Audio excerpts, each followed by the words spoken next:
Vous êtes bien sur Grand Littoral TV, bonjour à toutes et à tous, merci de nous rejoindre pour une nouvelle édition, le journal préparé par l'ensemble de la rédaction ce mercredi 6 février. Sans plus attendre vos prévisions météo, après la grisaille et les nuages, voici désormais les averses, les pluies, aujourd'hui partout sur le littoral, jusque dans l'Audomarois et les Flandres, jusqu'à l'intérieur des terres, un ciel bas et gris toute la journée, et des pluies qui se renforceront même dans l'après-midi, le vent est également.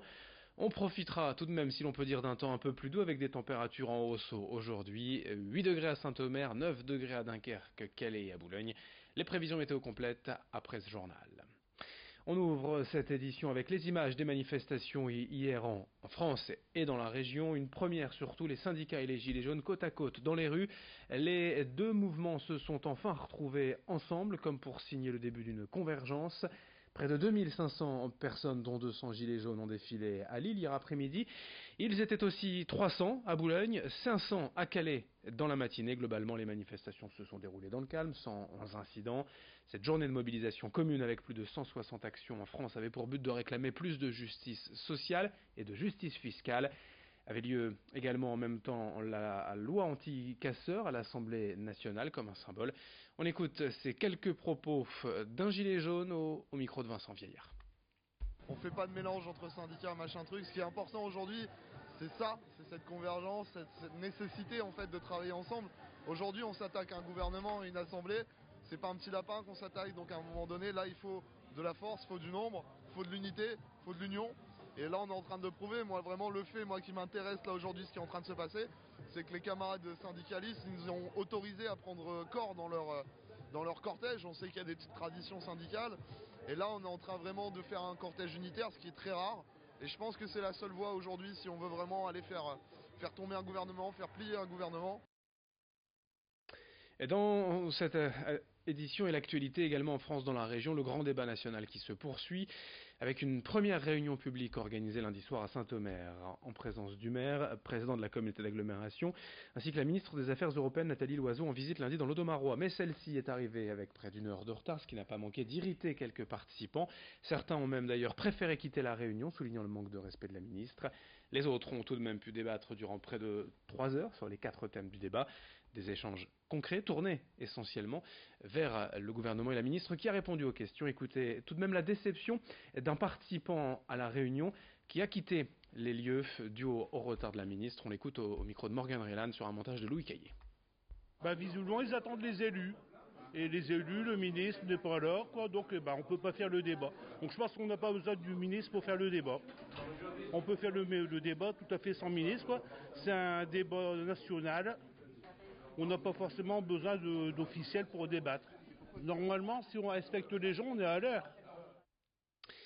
Dans un autre registre, dans ce journal, on évoque également le retour de Top Chef ce soir sur M6 pour une 10e saison. Un nordiste à l'affiche, Damien Laforce, 23 ans, originaire de Bailleul, passé par les cuisines de Florent Laden, tout récemment celle du Sébastopol à Lille. Distingué par le Goemio et jeune talent en 2018, le jeune cuisinier nordiste a comme projet d'ouvrir son propre établissement. Mais avant cela, il a donc enregistré les épisodes de la nouvelle saison de Top Chef et contrat oblige, il ne peut rien dire quant à son aventure et son résultat dans l'émission. En tout cas, Damien Laforce ne cache pas son envie de bien représenter le Nord et son plaisir à travailler des légumes racines de la région dont il aime nourrir sa cuisine. Lucille Berthe Constant l'a rencontré quelques heures avant la première diffusion ce soir de la nouvelle saison de Top Chef sur M6. Je pense que Top Chef, ça m'a appris beaucoup de choses. J'ai gagné, je dirais, en maturité culinaire. Je pense avoir gagné environ un an et demi d'expérience. Et ça m'a appris à faire de nouvelles associations. Et voilà, c'est que du bonheur. Faut pas avoir peur d'oser, faut pas avoir peur d'être soi-même. Et je pense que voilà, c'est important d'avoir sa propre personnalité en cuisine. Dans cette édition, également quelques images du Culture Club de Calais. Régulièrement, ses membres se réunissent et organisent des ateliers créatifs autour de Louis XIV et de ses perruques. Car sachez-le, le roi Soleil a en effet une histoire particulière avec la ville. C'est ici, lors de la bataille des Flandres, qu'il a contracté une étrange maladie et perdu presque tous ses cheveux à l'âge de 20 ans. À l'époque, il est donc rentré à Versailles avec une perruque et a lancé la mode chez les notables et les courtisans. Hier à Calais avait lieu l'un de ces ateliers créatifs, gratuits, ouverts à tous. Au programme, la fabrication de perruques avec des objets de récupération que les habitants porteront lors d'un spectacle dans les rues de Calais. Notez que les prochains ateliers ont lieu les 12, 19 et 26 février. D'autres suivront également dans les prochains mois. Explications recueillies par Louis Caillé. Une fois qu'il est remis sur pied, il retourne au château de Versailles, mais évidemment pour cacher sa calvitie, il porte une perruque. Et alors là, les 600 courtisans, la cour du roi Soleil voit le roi revenir avec une perruque et se dit mince, le roi porte une perruque, vite une perruque. Il faut savoir que le père de Louis XIV, Louis XIII en portait déjà occasionnellement, mais ce fait historique va généraliser le port de la perruque au château de Versailles. C'est une révolution dans l'histoire de la mode même. Avant, on le portait plutôt pour les bals masqués ou les moments un peu festifs. Mais aujourd'hui, après cet événement, ça s'est généralisé du coup. Et tout cela est donc parti d'une étrange maladie contractée dans la région entre Dunkerque et Calais lors de la bataille des Flandres. Voilà pour la petite histoire.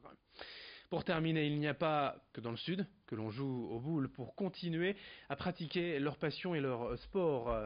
Cédric et son ami ont créé la Compagnie des Boules. Lundi soir, le projet a été présenté. Ce sont des installations de pistes de pétanque éphémères pour une soirée comptée entre 700 et 1000 euros ou durable dans son jardin, 160 à 180 euros du mètre carré.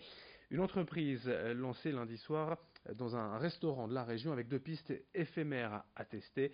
Pour construire ce genre de terrain éphémère, pour quelques heures, une journée, il faut environ 30 minutes. Pour un terrain plus durable chez soi dans son jardin, compté à 2 à 3 jours d'installation. Toutes les explications recueillies par Lucille Berthe-Constant. On a 2 volets dans notre projet. L'éphémère, donc des terrains mobiles. En 30 minutes, on est capable de monter un terrain pour une cible plutôt entreprise ou collectivité. Après, pour des mariages, pourquoi pas, mais c'est vraiment la cible. En recréant justement une ambiance un peu estivale.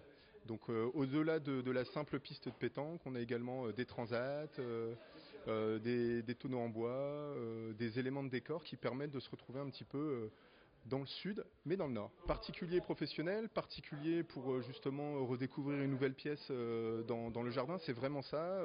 Passer un bon moment entre amis, en famille, mais également au niveau des sociétés. Il y a de plus en plus de sociétés pour le bien-être des salariés qui créent des univers comme ça un peu ludiques. Donc la cible est appropriée, mais également pour les mairies et collectivités. Fin de cette édition sur Grand Littoral TV. L'info continue dans un instant avec vos prévisions météo. Très bonne journée à toutes et à tous.